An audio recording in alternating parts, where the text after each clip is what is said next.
No coração poeirento e impiedoso do Velho Oeste, onde a vida era tão dura quanto a terra rachada pelo sol, arrastava-se a existência de Tom Brennan. Ele era um pai solteiro, um homem cuja juventude havia sido roubada pelo trabalho árduo e cuja alegria havia sido enterrada junto com sua amada esposa Martha. Cada linha em seu rosto, cada calo em suas mãos, era um testemunho silencioso de sua batalha diária para manter viva a pequena chama de sua filha, Lucy, em um mundo que parecia determinado a apagá-la. A cabana deles, um amontoado frágil de tábuas que mal se defendia do vento, era um monumento à sua pobreza, mas o amor que a habitava era um tesouro que nenhum rei poderia comprar. Tom era uma sombra na cidade de Redemption Gulch, um homem que trabalhava desde antes do amanhecer até muito depois do anoitecer. Seus dias eram um ciclo interminável de consertar cercas que não eram suas, amansar cavalos para homens mais ricos e aceitar qualquer trabalho, por mais degradante que fosse, que pudesse render algumas moedas para comprar farinha e feijão. Ele se movia entre as pessoas, mas não era um delas. Era um espectro de luto e exaustão, um lembrete constante de que a fortuna era uma amante caprichosa que sorria para poucos. Muito acima da poeira e do desespero da cidade, no topo de uma colina que parecia tocar o céu, ficava a mansão Hartwell. Era uma fortaleza de opulência e silêncio, o domínio de Elina Hartwell, a viúva mais rica e enigmática de toda a região. Sua beleza era tão afiada e fria quanto uma geada de inverno, e sua vida era um véu de reclusão desde que seu marido, um barão do gado velho e cruel, morrera em circunstâncias que ainda alimentavam os sussurros da cidade. As pessoas falavam dela em tons abafados, descrevendo-a como uma rainha de gelo, entronizada em sua fortuna, com um coração tão estéril quanto as terras baldias ao norte. Foi essa mulher, uma criatura de seda, aço e solidão, que desferiu um golpe no coração da comunidade. Ela convocou Tom Brennan, não por caridade, mas por capricho, e lhe fez uma proposta que era ao mesmo tempo um sonho e um pesadelo. 500 acres das terras mais férteis do vale, um riacho cristalino serpenteando por pastos verdejantes, uma promessa de segurança e futuro para ele e sua filha. Uma fortuna que o arrancaria da beira da inanição. O preço era tão simples quanto era chocante, tão direto quanto era depravado. Uma única noite de sua companhia. Apenas uma. A notícia viajou mais rápido que um incêndio na pradaria, um escândalo delicioso para as línguas ociosas de Redemption Gulch. Todos, do bêbado da cidade ao pregador, tinham uma opinião, mas a conclusão era unânime. O rancheiro desesperado, o pobre coitado, aceitaria. Como poderia não aceitar? Era a lógica do mundo. O que Elina Hartwell, em sua torre de marfim, não sabia era que a lógica do mundo não se aplicava à alma daquele homem. O que a cidade inteira, em sua pressa para julgar, não podia imaginar era que estavam prestes a testemunhar um ato de rebelião tão profundo que redefiniria o significado de riqueza e pobreza para sempre. O destino estava tecendo uma reviravolta irônica, e a vida faria Elina Hartwell pagar caro, não com ouro, mas com a moeda de sua própria alma, por sua arrogância desmedida. A injustiça da condição de Tom era uma tortura lenta, uma ferida que infeccionava a cada novo dia. Sua pobreza era uma presença física, um frio que se instalava em seus ossos e que nenhum fogo conseguia afastar. Era o som do estômago de Lucy roncando suavemente enquanto ela dormia, um som que o apunhalava no escuro. Era o olhar em seu rosto, quando ela via as outras meninas com bonecas de porcelana e ele só podia lhe oferecer uma boneca esculpida em um pedaço de madeira. Você pode sentir a agonia desse pai, ver a gratidão nos olhos de sua filha por migalhas, sabendo que ela merecia um banquete? A crueldade da sociedade era uma faca de 1000 cortes. Não era uma perseguição aberta, mas uma correnteza de desprezo e pena que o corroía. As matronas da cidade o cumprimentavam com uma piedade que era mais insultuosa que o silêncio. O capataz do grande rancho, um homem chamado Jedediah Kane, com um sorriso cruel e dentes manchados de tabaco, o sobrecarregava com as piores tarefas, parecendo sentir um prazer perverso em ver a exaustão tomar conta de Tom. Ele pediu um adiantamento uma vez, quando Lucy estava com febre, e Kane riu, dizendo que a caridade não fazia parte de seu salário. Cada tentativa de melhorar sua sorte era recebida com uma porta fechada. Ele foi ao banco da cidade para pedir um pequeno empréstimo, na esperança de comprar algumas galinhas e talvez uma vaca leiteira. O Sr. Hemlock, o banqueiro, um homem cujo coração era tão duro quanto o metal em seu cofre, olhou para as mãos sujas e as roupas gastas de Tom e o dispensou sem sequer olhar seus papéis. Ele tentou plantar uma pequena horta atrás de sua cabana, trabalhando à luz da lua depois de seus dias exaustivos, apenas para uma tempestade de verão varrer tudo, transformando seu trabalho e esperança em lama. Era como se o próprio universo se deliciasse em sua miséria. Se ao menos eles soubessem a verdade sobre o homem que estavam esmagando, a verdade sobre a promessa que ele fizera a Marta em seu leito de morte, de que criaria a filha deles com honra, não importava o custo. A proposta de Elina Hartwell não foi entregue pessoalmente. Oh, não! Isso seria conceder-lhe um nível de humanidade que ela não reconhecia. Ela enviou seu advogado, um homem esguio e pálido de Boston, que chegou em uma carruagem lacada e apresentou a oferta como se estivesse lendo uma sentença de morte. A transação foi descrita em termos frios e comerciais, desprovida de qualquer emoção. Era um contrato de carne, e a crueldade residia em sua normalidade calculada. Para Elina, a dignidade dele era um ativo a ser adquirido, um luxo que ela podia se dar ao luxo de comprar e descartar. Enquanto Tom lutava com a humilhação daquela oferta, a vida de Elina continuava em sua gaiola dourada. Ela jantava sozinha em uma mesa para 12 pessoas, com pratos de prata e comida que mal tocava. Ela lia poesia francesa em seu jardim perfeitamente cuidado, sem que nenhuma palavra tocasse seu coração congelado. A injustiça era essa vasta distância entre seus mundos, a abundância vazia dela e a pobreza amorosa dele. A vida iria cobrar cada momento daquele sofrimento, cada humilhação, cada lágrima silenciosa. Karma estava observando, e sua memória era longa e infalível. A espiral de sofrimento de Tom se aprofundou à medida que os dias se transformavam em semanas. O boato sobre a oferta da viúva se agarrou a ele como um sudário. Não era mais um sussurro. Era um grito aberto de zombaria e especulação. Os homens no salão faziam apostas sobre quando ele finalmente cederia. A humilhação se tornou seu companheiro constante, uma sombra da qual ele não podia escapar. Ele sentia os olhares por onde passava, o riso abafado quando se virava. Can you believe such cruelty? A miséria de um homem transformada no entretenimento de uma cidade. Seus parcos ganhos diminuíram. Alguns rancheiros influenciados pelo capataz Jedediah Kane pararam de lhe oferecer trabalho, dizendo que não queriam empregar um homem comprometido. Era um veneno sutil, isolando-o, apertando o laço em seu pescoço, projetado para não lhe deixar outra escolha a não ser correr para a teia de Elina Hartwell. A crueldade dela não era apenas passiva, era um plano ativo, uma campanha para quebrar seu espírito. Ela o via como um cavalo selvagem que precisava ser domado pela fome. A dor física de Tom tornou-se uma agonia constante. Suas costas queimavam com uma dor surda, e suas mãos, rachadas e muitas vezes sangrando, doíam a cada movimento. Havia noites em que ele mal conseguia dormir, o corpo protestando contra o abuso incessante. Mas a dor mais profunda era emocional. Era ver os sapatos de Lucy, já gastos, se desintegrarem até que seus dedinhos ficassem expostos à terra fria. Ele tentou consertá-los com pedaços de couro, suas mãos grandes e desajeitadas, tremendo com a tarefa delicada, o coração pesado, com o sentimento de fracasso.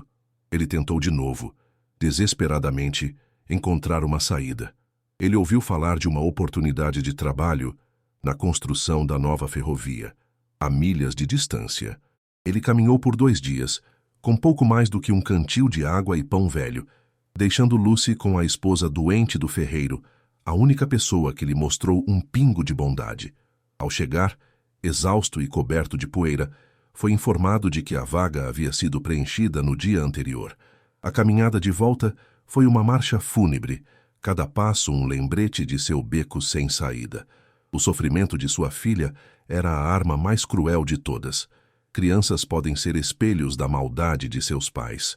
Na escola, elas a atormentavam, repetindo fragmentos das conversas de seus pais. Elas cantavam musiquinhas cruéis sobre sua pobreza e a oferta da viúva.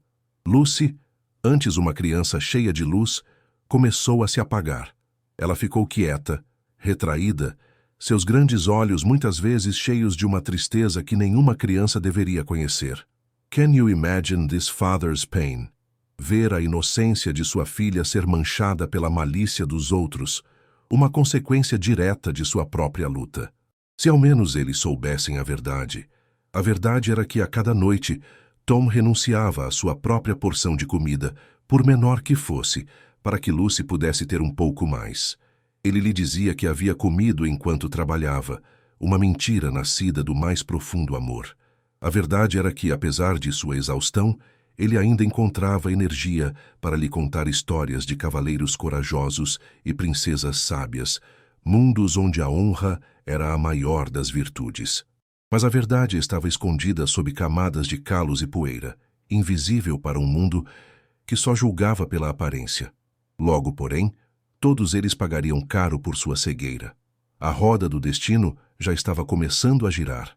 A verdade, no entanto, é como o sol. Pode ser obscurecida pelas nuvens, mas nunca se apaga. E ela começou a brilhar através das frestas da arrogância de Redemption Gulch. Elina, de sua varanda, continuava sua observação clínica de Tom Brennan. Era um passatempo, como observar um inseto em um frasco. Mas o inseto não se comportava como o esperado. Ela o viu encontrar uma carteira caída na rua principal. Ela observou pela sua luneta enquanto ele a abria, vendo a grande quantidade de notas dentro. Ela esperou com um sorriso cínico que ele a embolsasse. Em vez disso, ela o viu marchar diretamente para o escritório do xerife e entregá-la. A carteira pertencia a um rico comerciante de gado que estava de passagem, e a notícia do ato honesto de Tom se tornou um pequeno murmúrio de confusão na cidade. Este foi o primeiro de muitos indícios que Elina teimosamente ignorou. Para ela, era uma anomalia. Talvez um estratagema inteligente para ganhar favor. Ela não conseguia conceber que a honestidade pudesse existir na ausência de recompensa. Do people like this really exist? Sim, eles existem, mas seus corações são invisíveis para aqueles que só enxergam em cifras. Houve um momento em que a verdade quase a atingiu em cheio. O Dr. Albright, um homem idoso e sábio que havia cuidado de Martha em seus últimos dias e conhecia a profundidade do caráter de Tom, solicitou uma audiência com Elina. Ele foi direto, alertando-a sobre o perigo de tratar as pessoas como peões.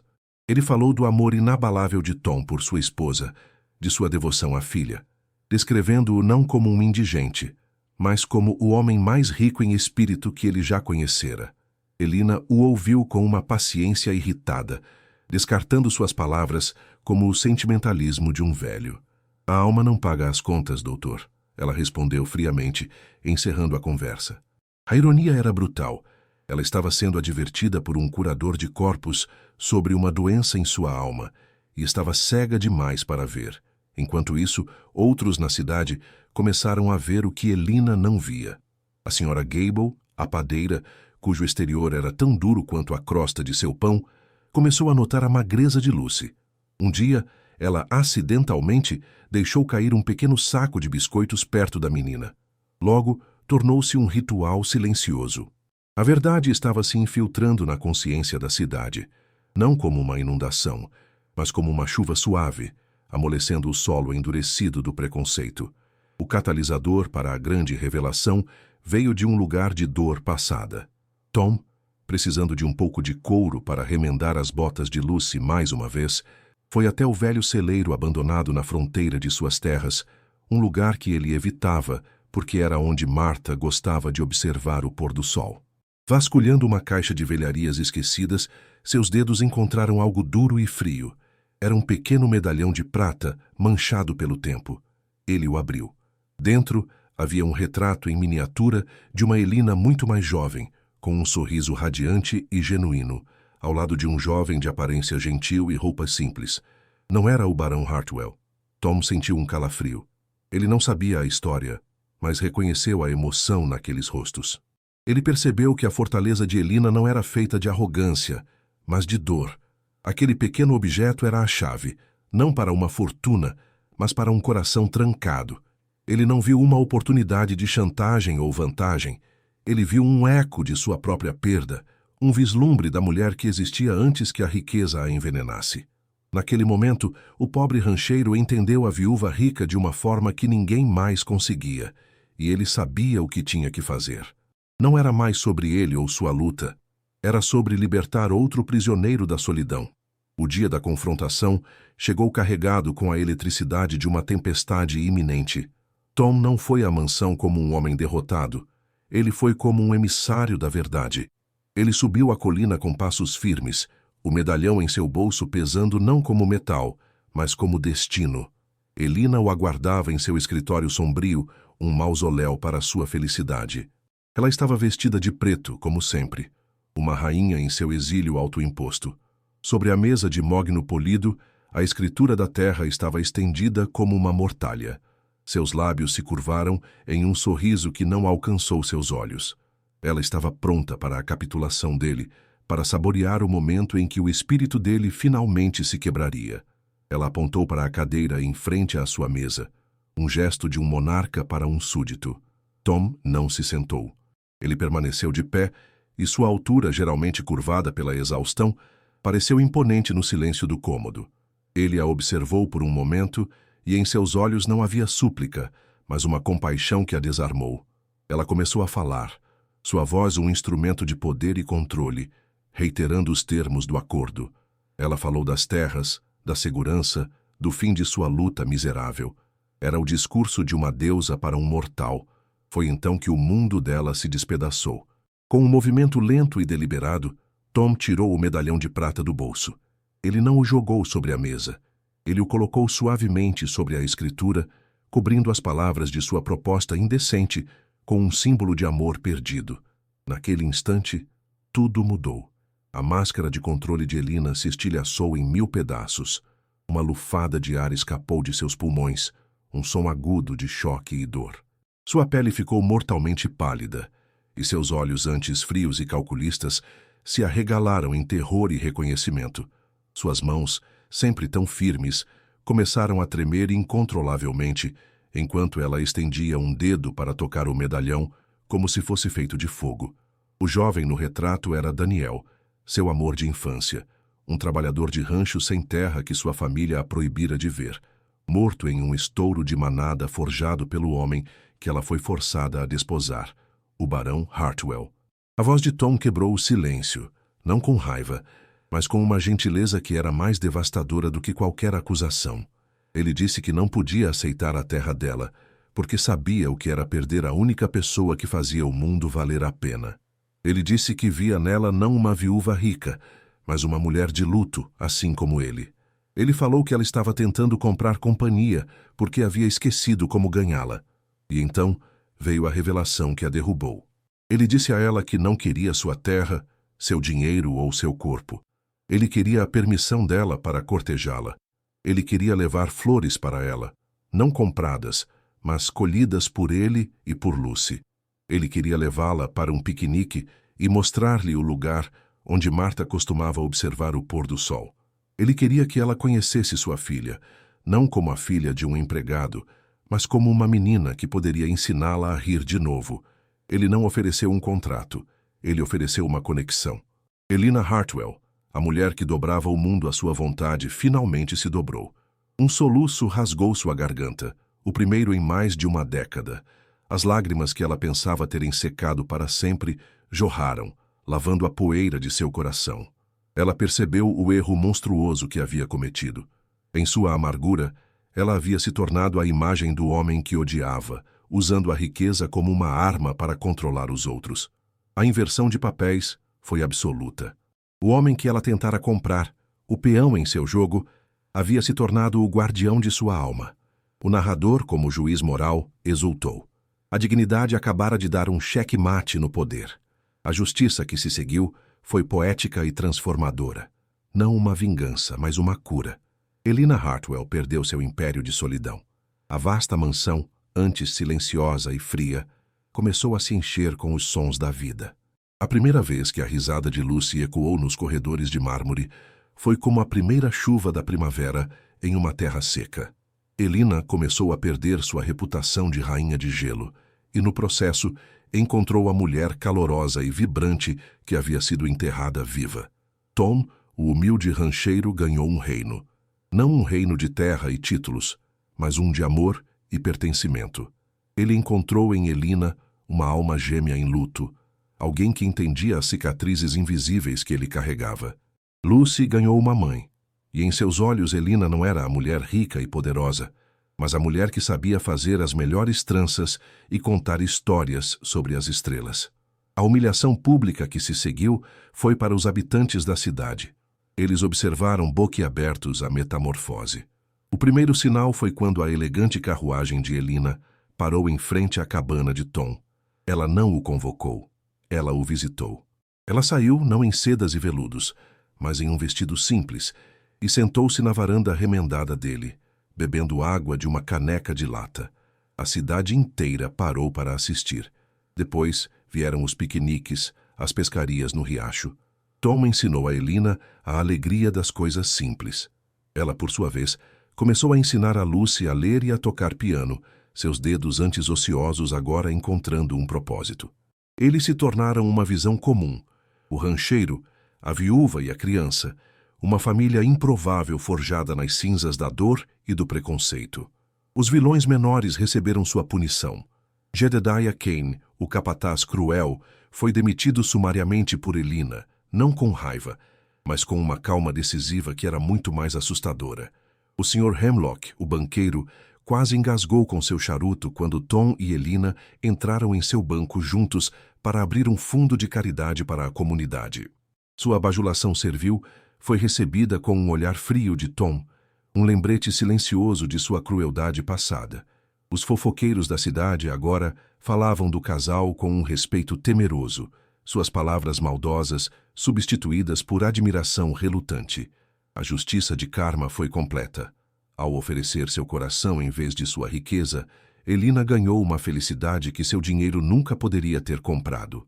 Ao recusar uma fortuna em favor de sua honra, Tom ganhou uma vida mais rica do que jamais sonhara. A terra, os 500 acres, acabou se tornando o centro de seu lar, não como um pagamento, mas como um presente de casamento, um símbolo de seu novo começo. A vida fizera Elina pagar por sua arrogância, não a destruindo, mas a reconstruindo em algo infinitamente melhor. A vitória não foi sobre riqueza ou poder, mas sobre a redenção do espírito humano. 3 anos depois, Redemption Gulch mal era reconhecível, e a transformação mais profunda era a da família Brennan Hartwell. A mansão na colina, agora cheia de luz e risos, era o coração da comunidade. Tom, com sua sabedoria prática e coração honesto, administrava o rancho, que se tornara um modelo de prosperidade e tratamento justo para seus trabalhadores. Ele não era o senhor da mansão, mas seu guardião, nunca esquecendo os dias de fome e desespero. Ele era o primeiro a chegar e o último a sair, suas mãos ainda calejadas, mas agora trabalhando por sua própria família e futuro. O ex-vítima tornou-se o benfeitor da cidade. Com o apoio de Elina, ele estabeleceu uma cooperativa para pequenos rancheiros, garantindo que ninguém mais fosse esmagado pelos juros do banco ou pela arrogância dos poderosos. Ele ajudou a construir uma nova escola, garantindo que todas as crianças, não importando sua origem, tivessem a chance que Lucy quase perdeu. Sua força não vinha mais apenas da resiliência, mas da capacidade de transformar seu sofrimento passado em esperança para os outros. Elina, a ex-agressora, encontrou uma redenção completa e duradoura. A queda de sua antiga persona foi total. Ela trocou seus vestidos de luto por cores vibrantes, e o calor em seu sorriso descongelou as relações mais frias da cidade. Ela encontrou seu propósito não em bailes ou luxos, mas em administrar o fundo de caridade que eles fundaram, ouvindo pessoalmente as histórias daqueles que precisavam de ajuda, oferecendo não apenas dinheiro, mas a empatia que ela mesma aprendera da maneira mais difícil. A mulher que um dia tentou comprar um homem, agora dedicava sua vida a dar dignidade aos outros. Esta história, em sua essência, é uma lição moral gravada a fogo. Ela nos ensina que a verdadeira medida de uma pessoa não está na conta bancária, mas na integridade de suas ações. Mostra-nos que a dignidade é a única posse que, uma vez vendida, nunca pode ser totalmente recomprada. A recusa de Tom Brennan foi mais do que um ato de orgulho. Foi uma declaração de que a alma humana não está à venda. Ao escolher a honra em vez da facilidade, ele não apenas salvou a si mesmo, mas acendeu uma luz que guiou outra alma para fora da escuridão. Portanto, que esta narrativa sirva como um aviso final e ressonante para todos. Cuidado ao julgar os outros por suas aparências, pois o mais pobre dos homens pode abrigar um tesouro de caráter, e os mais ricos podem viver em uma miséria espiritual desoladora. Lembre-se de que aqueles que semeiam a arrogância e o desprezo colherão uma colheita de solidão e arrependimento, pois o karma, como o rio que corre para o mar, é implacável e sempre encontra seu caminho. O bem pode ser silencioso, e o mal pode ser barulhento, mas no final é a força silenciosa da honra que realmente move montanhas e redime o mundo.